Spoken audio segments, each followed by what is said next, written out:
Daqui a pouco vai começar mais um programa Infância em Foco. E no programa de hoje nós vamos falar sobre a primeira infância sob o olhar da psicopedagogia. Então não sai daí que a gente já volta.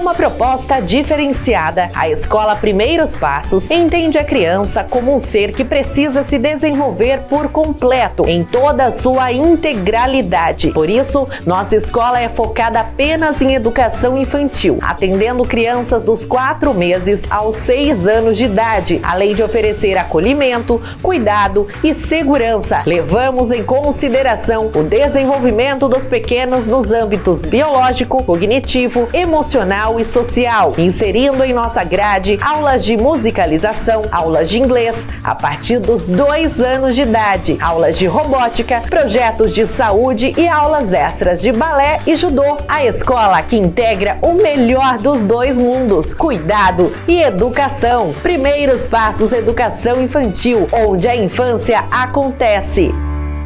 O Alas Instituto Musical foi fundada por Marquinho Alas, músico e professor de música desde 1985. A escola de música atende alunos a partir dos 3 anos de idade, com aulas de guitarra, baixo, bateria, viola caipira, ukulelê, cavaquinho, teclado, piano e canto. Além das aulas, a Alas Instituto Musical é também uma loja e oficina de instrumentos musicais. Oferecemos os melhores instrumentos do mercado através de uma cuidadosa curadoria feita pelo luthier Marquinho Alas.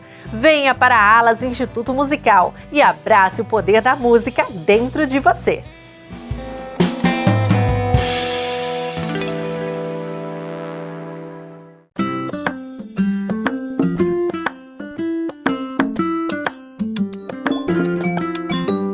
Está começando mais um programa Infância em Foco. Você aí de casa pode chegar. Seja muito bem-vindo, muito bem-vinda. Eu sou Mara Camargo, apresento orgulhosamente este programa e hoje nós vamos conversar sobre a primeira infância e qual que é o olhar da psicopedagogia sobre a primeira infância. Para isso estou aqui com a nossa convidada, que é formada em pedagogia e psicopedagogia, atua na área da educação. Ela é formada em pedagogia pela Unesp e atuou como coordenadora pedagógica por 22 anos na rede municipal e na rede particular. No momento, ela atua como psicopedagoga clínica, realizando avaliações das competências fundamentais para que se processe a aprendizagem escolar e, consequentemente, realizar as intervenções apropriadas para a melhora desse processo. Tá vendo que para conversar sobre o tema eu estou com a convidada certa aqui, Renata Stephanie. Seja muito bem-vinda ao programa. Obrigada, muito obrigada. É um prazer estar aqui com você hoje. Eu que te agradeço por ter aceito esse convite e mais feliz ainda eu fico em poder tratar sobre esse tema, né, Renata? Porque a gente fala muito sobre a primeira infância, a gente sabe da importância que é esse momento, mas eu gostaria de me aprofundar mais sob o olhar da psicopedagogia, a importância dessa fase das crianças. Olha, eu comecei a estudar muito a infância, desde que eu comecei realmente a atuar, né, com a psicopedagogia.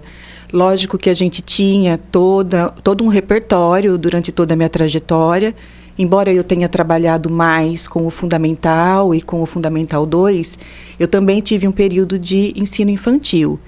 Porém, eu não tinha dimensão naquela época, que foi no meu início de trabalho, do quanto a primeira infância é a fase mais importante que a gente precisa intervir de forma adequada.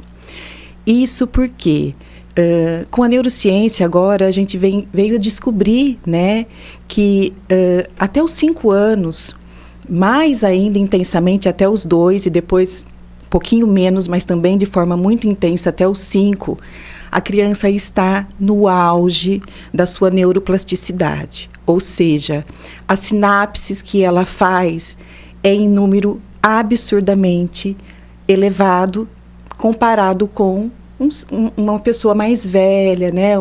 Conforme a gente vai crescendo, isso vai diminuindo, né? Então é muito grande, é muito intenso esse processo de sinapse nas crianças. Então a gente precisa usar esse momento como a nossa, vamos dizer assim, é uma joia na nossa mão. Quanto mais a gente conseguir fazer com que a criança seja estimulada, mais forte ela vai ficar para as questões futuras relacionadas à parte acadêmica, vamos dizer assim. Por quê? Porque quando a gente fala em estímulo, o que a gente pensa? A gente fala em desenvolver atenção, a gente fala em desenvolver memória, a gente fala em desenvolver percepção. E tudo isso, se a gente fizer de uma forma extremamente intensa nesse período, a gente vai transformar essa criança, a gente vai deixar esse solo, vamos dizer assim, fazer um paralelo para a gente poder descrever melhor isso para as pessoas entenderem. É como se fosse um solo que a gente vai adubar, que a gente vai deixar fértil, para que depois as coisas comecem a nascer e dar frutos assim extremamente, vamos pensar, né, os frutos mais selecionados possíveis, né? Então eu acho que essa é uma analogia muito muito interessante de se fazer, porque quanto mais a gente poder preparar essa criança com todos os estímulos possíveis, a questão da linguagem, né, o conversar com essa criança. Eu vou falar mais depois sobre isso em outras questões que eu acho que a gente vai abordar, que isso também também desenvolve, né, essas habilidades que nós estamos falando, né?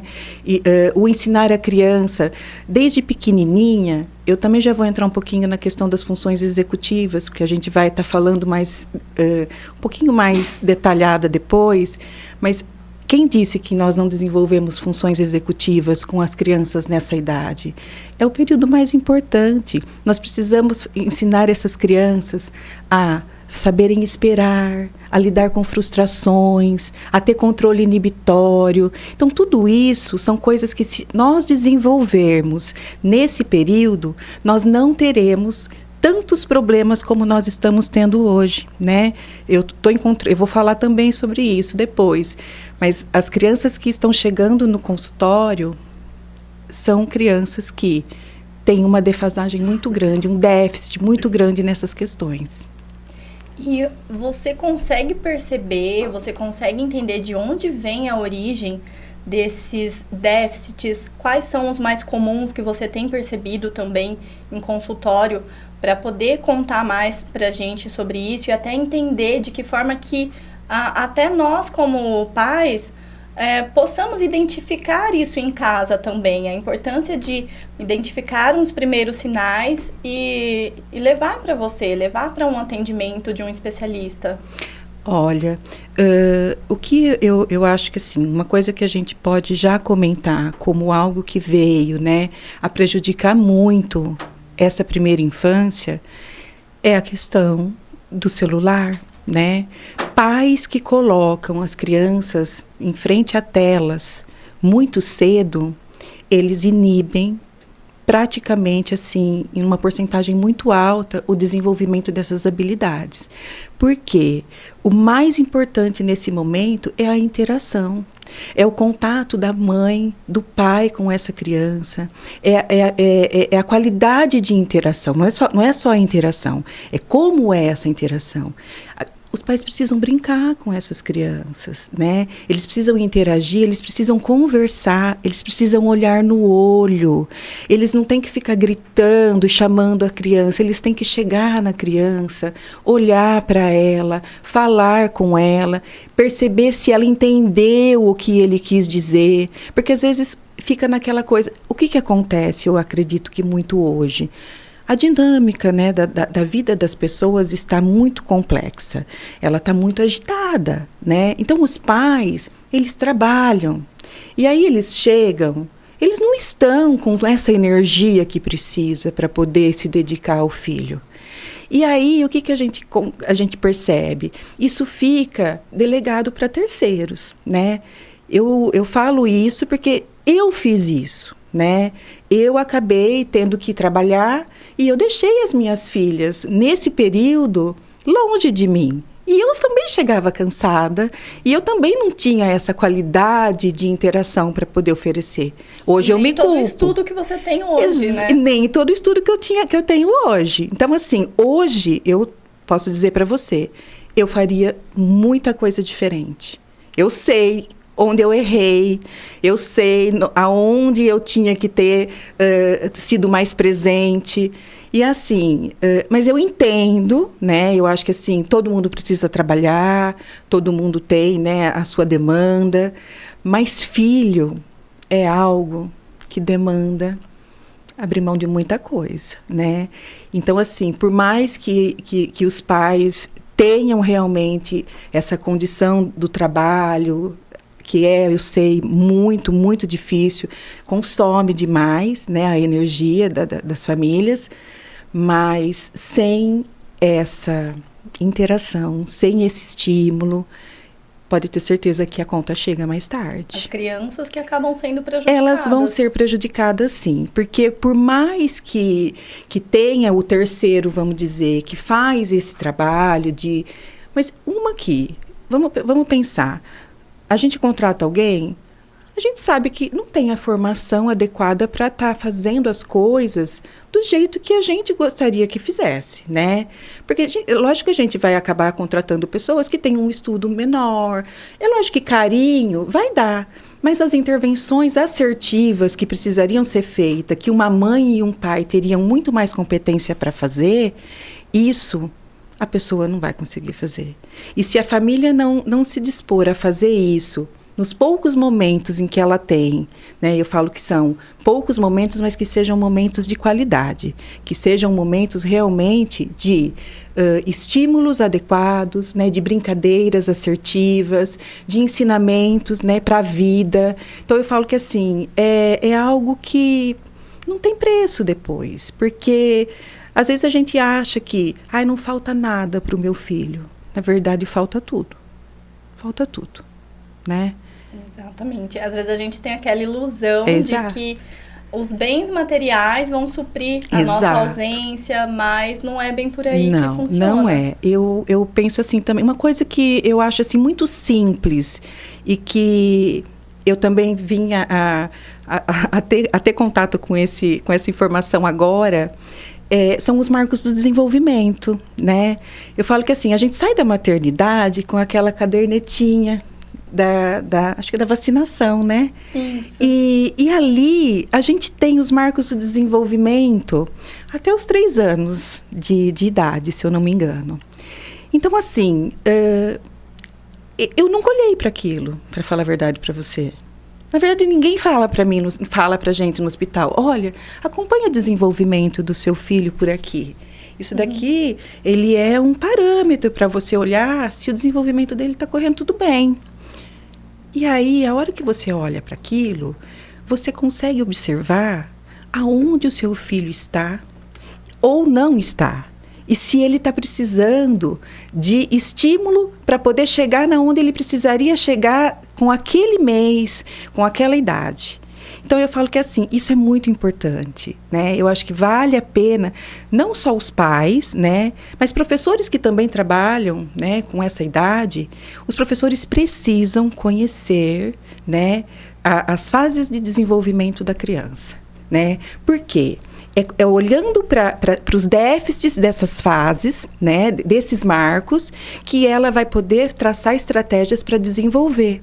Então, ela consegue fazer milagres, muitas vezes. E perceber que mesmo com intervenções assertivas para poder desenvolver, e ela perceber que isso não está acontecendo, então, isso já é também uma coisa muito importante. Porque isso já demonstra que a criança tem alguma coisa que precisa correr atrás para a gente ver.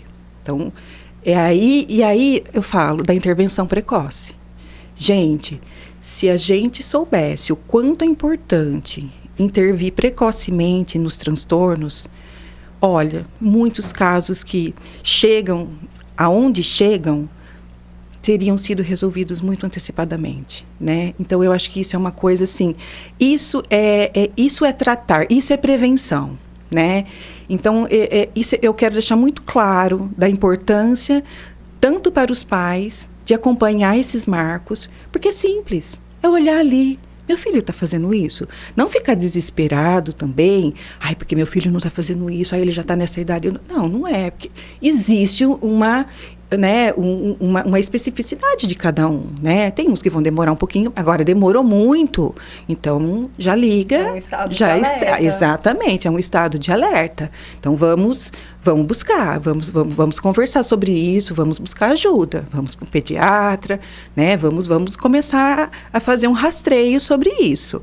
E aí as coisas são resolvidas de uma forma antecipada, né? Sem deixar as coisas acontecerem lá na frente, e aí fica tudo mais difícil, né?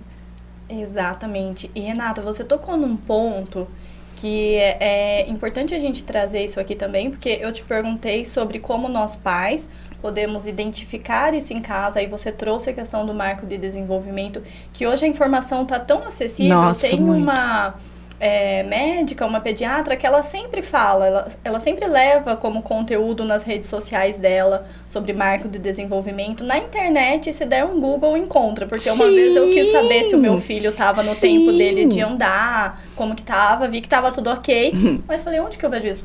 É só dar um Google, a internet tá aí, super disponível. Gente, a carteira de vacinação todo mundo tem. Também. Ela tá na mão. Realmente, ali tem tudo. Tem tudo. E aí você trouxe sobre as profissionais na escola também, as crianças que estudam, né, que hoje estão matriculadas na escola da primeira infância, sobre os professores também saberem acompanhar isso, saber identificar. Você como psicopedagoga, quais são as recomendações, as orientações que você considera cabíveis para essas profissionais terem um olhar mais atento a cada criança, e inclusive a importância da comunicação com os pais também, né? Sim. Então, eu acredito que o estudo desses marcos, né? Porque cada uma, ela está direcionada a uma faixa etária. Então, ela tem que dominar aquela faixa etária que ela trabalha. Então, eu preciso saber o que as minhas crianças precisam fazer. E até, se os pais não estão olhando para isso, é obrigação do professor olhar, observar e orientar a família, né? Chamar a família para a escola e falar, olha, percebi que seu filho, ele deveria estar fazendo esse tipo, ele era para estar nesses marcos aqui, mas eu fiz algumas intervenções, porque não é olhar e depois já chamar o pai para falar que o filho tem problema, em hipótese alguma. Antes da gente tomar uma atitude dessa, a gente precisa fazer uma intervenção. A gente precisa tentar, porque às vezes é uma falta de estímulo. E se ele está na escola, a escola também tem que fazer esse trabalho. Ela tem que estimular. Então, ela tem que fazer as intervenções adequadas para ver se com as intervenções isso não aconteceu, isso não melhorou. E aí ela chama a família e fala, olha, eu observei isso, eu fiz isso, mas eu ainda acho que não está adequado. A gente precisa olhar. Então, é diferente, né? A família chegar na escola e ouvir dessa forma do que simplesmente o professor... Ele tem que tomar cuidado, né? Isso é um assunto muito delicado.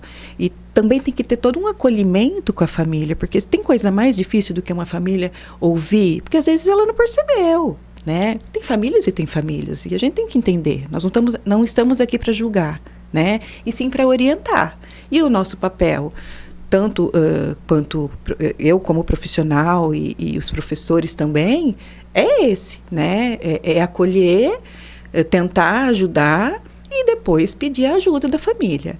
Mas assim, então eu acho que assim, é primordial o professor, né, dominar as competências que ele precisa observar e as habilidades naquela faixa etária que ele trabalha. Feito isso, intervenções adequadas. Não teve resultado, conversar com a família, falar sobre as impressões que tem, e aí a família precisa buscar, né, um profissional que possa realmente estar avaliando isso e dando as orientações necessárias. Perfeito, Renata. Né? Ainda tenho muitas dúvidas aqui. Então, vamos lá. Mas eu vou deixar para depois dos nossos comerciais. Tá. Então fica aí que a gente já volta com o nosso bate-papo.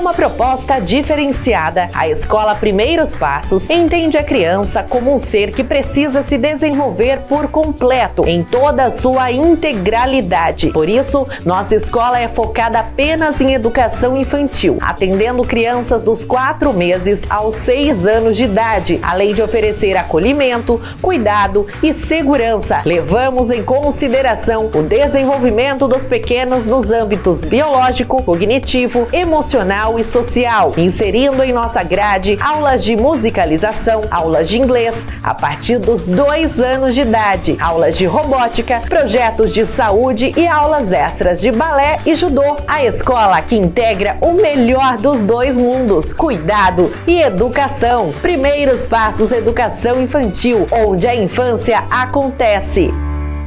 O Alas Instituto Musical foi fundada por Marquinho Alas, músico e professor de música desde 1985. A escola de música atende alunos a partir dos 3 anos de idade, com aulas de guitarra, baixo, bateria, viola caipira, ukulelê, cavaquinho, teclado, piano e canto. Além das aulas, a Alas Instituto Musical é também uma loja e oficina de instrumentos musicais. Oferecemos os melhores instrumentos do mercado através de uma cuidadosa curadoria feita pelo luthier Marquinho Alas. Venha para a Alas Instituto Musical e abrace o poder da música dentro de você.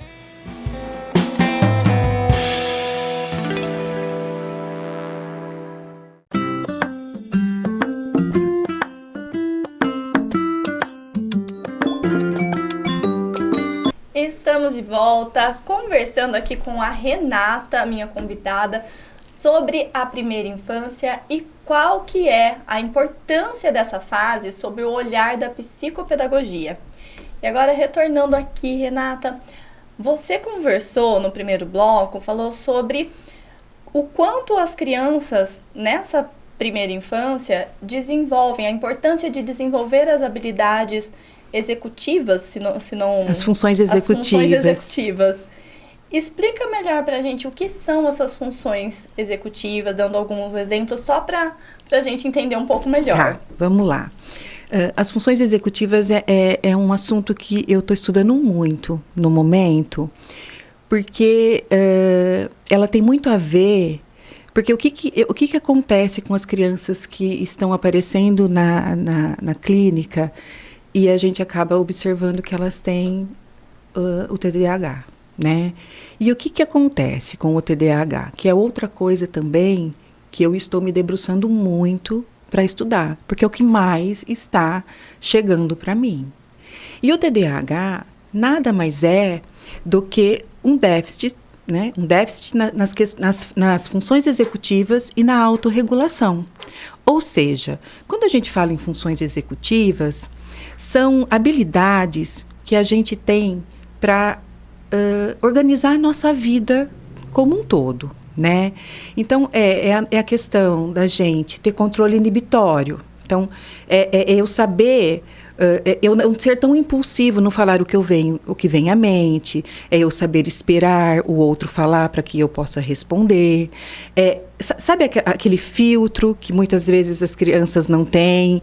Eu percebo muito que quando eu estou dando um comando para a criança, ela nem espera eu terminar de falar e ela já está me atropelando.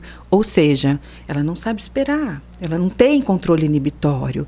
E isso é algo que influencia absurdamente na hora que ela chega para a escola. Por quê? Porque é uma criança que não consegue... Outra questão é ter foco, atenção sustentada. Então, atenção sustentada para o TDAH é algo que não existe. Ele tem o tempo todo... que você precisa o tempo todo estar trazendo ele para aquela atividade na qual você quer que ele faça. Por quê? Porque a distração que ele tem com qualquer coisa que acontece é muito grande. Então, tudo para ele acaba sendo mais importante do que aquela tarefa maçante na qual ele precisa fazer. Então, ele não consegue iniciar e concluir uma atividade sem ele, muitas vezes, ter que a cabeça dele voa, ele sai de si e ele pega algo. No caso de crianças, né, o que a gente percebe? Quando a gente fala para não ter aqueles estojos com muitos estímulos, com 1000 tipos de borracha, lápis, tal. Por quê? Isso vai ser um distrator. Um não, né? Vários. E a criança, enquanto o professor está explicando, ela não vai estar olhando para o professor. Ela vai estar olhando para as 1000 borrachas que ela tem, os tipos de lápis. E é assim mesmo. Porque o que tem? Mesmo eu, sozinha com uma criança, atendendo, às vezes eu tô com ela e a gente está engajada.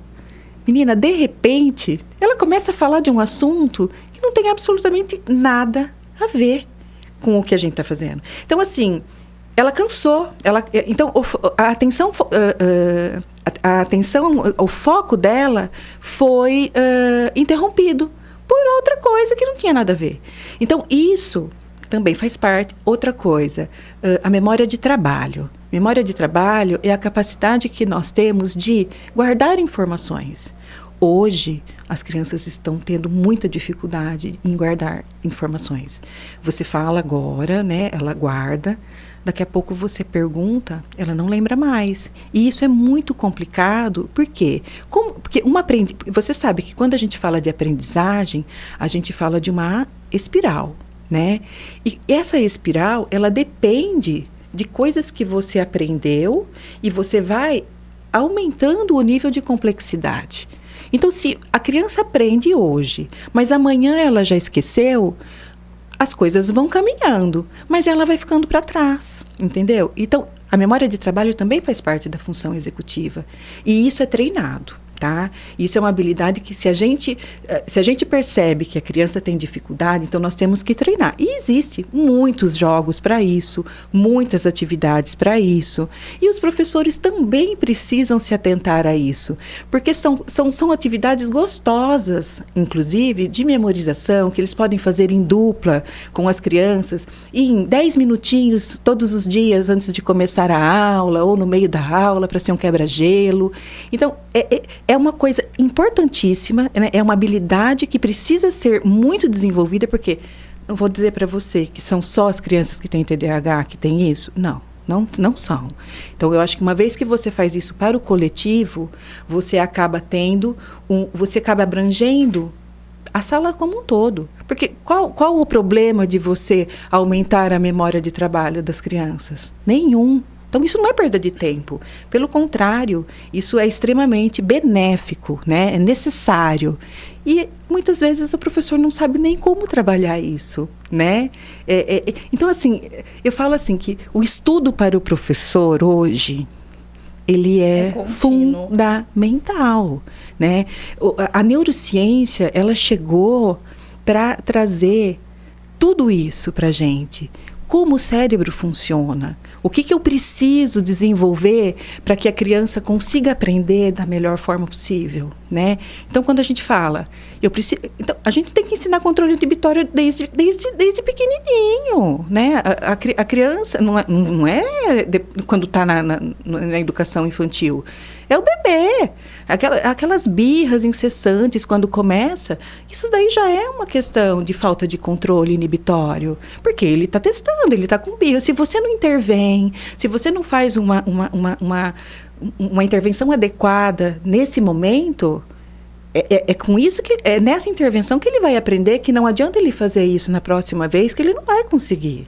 Porque você vai moldando, você vai dando os estímulos e você vai orientando que ele tem que entender que daquele jeito não vai ser. E é você que vai ensinar, né? Então, uma vez que você não faz essa intervenção, você não dá... Então, você tem que sempre estar observando o que está acontecendo e moldando da forma como tem que ser.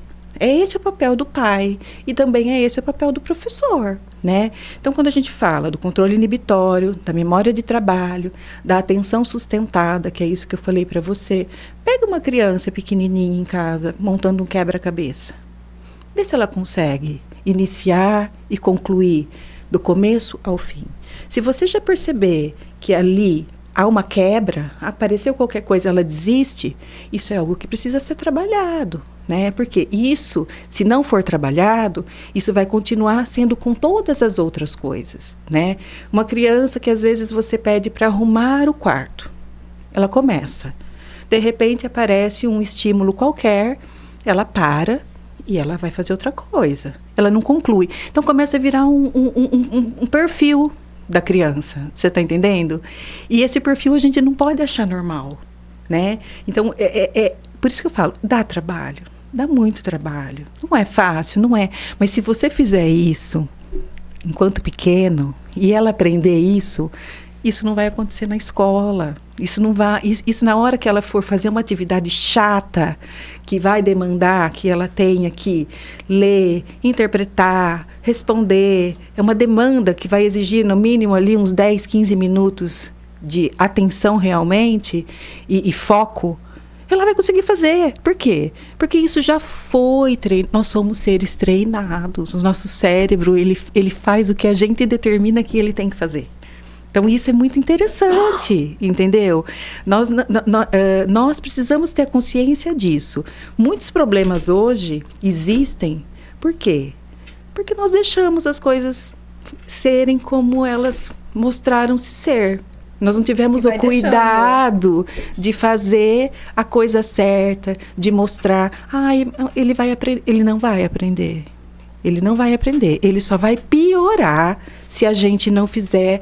Porque eu falo para você, se a gente sabe que até os 5 anos eles estão no auge, né, dessas sinapses e tudo ali para eles é absorvido com a maior intensidade do mundo. Gente, para que perder tempo?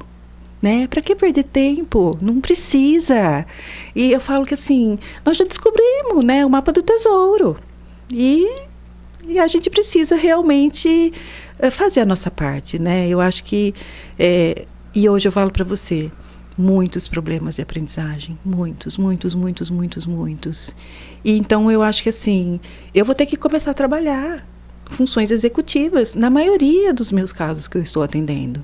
Por quê? Porque não tem isso. Não tem foco. A atenção sustentada é algo que está extremamente, assim, deficitário. Controle inibitório também, né? A flexibilidade de pensamento, eu até acho que isso até nem tanto. As crianças, pelo menos que me apareceram até agora, são crianças que até lidam bem com frustrações, porque tem criança que não sabe. Isso também é questão de habilidade de função executiva, a questão da flexibilidade, aquela criança rígida, né, que não sabe lidar com imprevistos. E você já percebe isso nas crianças pequenas, né? Você combinou uma coisa. Não sabe lidar com não, né? Você combinou uma coisa. Tá, aconteceu. Choveu, não vai dar para ir. Menina, é um escândalo, né? E aí? Como que vai viver? Como que vai ser a vida dessa pessoa lá na frente, né? Como que ela vai lidar? Tem coisa mais... tem coisa mais certeira na vida do que você se frustrar? Não tem. Com certeza. Né? Sempre e se vai ter. Quando e a gente na vida adulta, nem se fala. Então, exato, isso que eu tô falando. Não é nem na vida adulta. Começa ali, entrou no fundamental, começa a ter um pouquinho mais de consciência, as crianças vão crescendo. E hoje, né, eu percebo assim... as crianças, elas estão amadurecendo rápido em algumas questões que não são tão boas e ficando imaturas em outras que necessitariam ser mais desenvolvidas, né? Porque é mais fácil, né? Se desenvolver no que não é bom do que não é, né? Então, isso principalmente na parte comportamental. Aí a gente vê, né, crianças que não se respeitam, né? Aí tem aquelas questões dos bullying na escola, e aí aquele que é mais frágil acaba tendo, né, aquela retraída. Então eu falo assim, isso são tudo, se isso fosse trabalhado na primeira infância, com orientações, isso é certo, isso não é. Todo esse controle, todas essas funções executivas necessárias para o bom relacionamento com as pessoas e para a própria, o próprio lidar com a vida em si, menina, eu acho que assim, a gente diminuiria nossos problemas em 70%, sabe? Da parte acadêmica. Então, eu acho que, assim, a gente precisa olhar para isso. Então, funções executivas é algo, assim, que eu tô estudando muito, porque é algo que todos os meus pacientes merece estão bastante deficitários. Sim. E você tocou no assunto de TDAH, Renata, e a gente sabe que é um assunto contemporâneo. Talvez existe há muito tempo, mas a gente não ouvia falar tanto quanto hoje. Como você disse, você tem estudado muito, se aprofundado sobre isso. Dos estudos que você tem e dos casos de atendimento que você presenciou até o momento, você considera que se nós, pais, em conjunto com os educadores dos nossos filhos, conseguirmos identificar previamente, ali na primeira infância, que ele tem o TDAH ou qualquer outro déficit, você acredita que os danos podem ser minimizados a quanto? Ai, muito. Muito. Você tocou num assunto muito... Pode ser totalmente corrigido? Olha, dependendo do grau do TDAH, né? Porque a gente tem o TDAH combinado, que é hiperativo e desatento.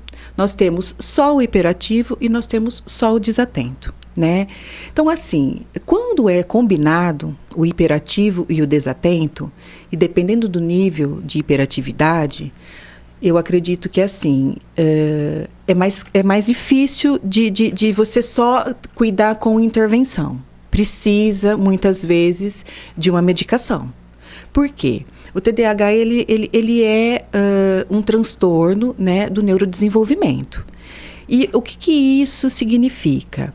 Quem tem TDAH tem uma baixa produção de dopamina.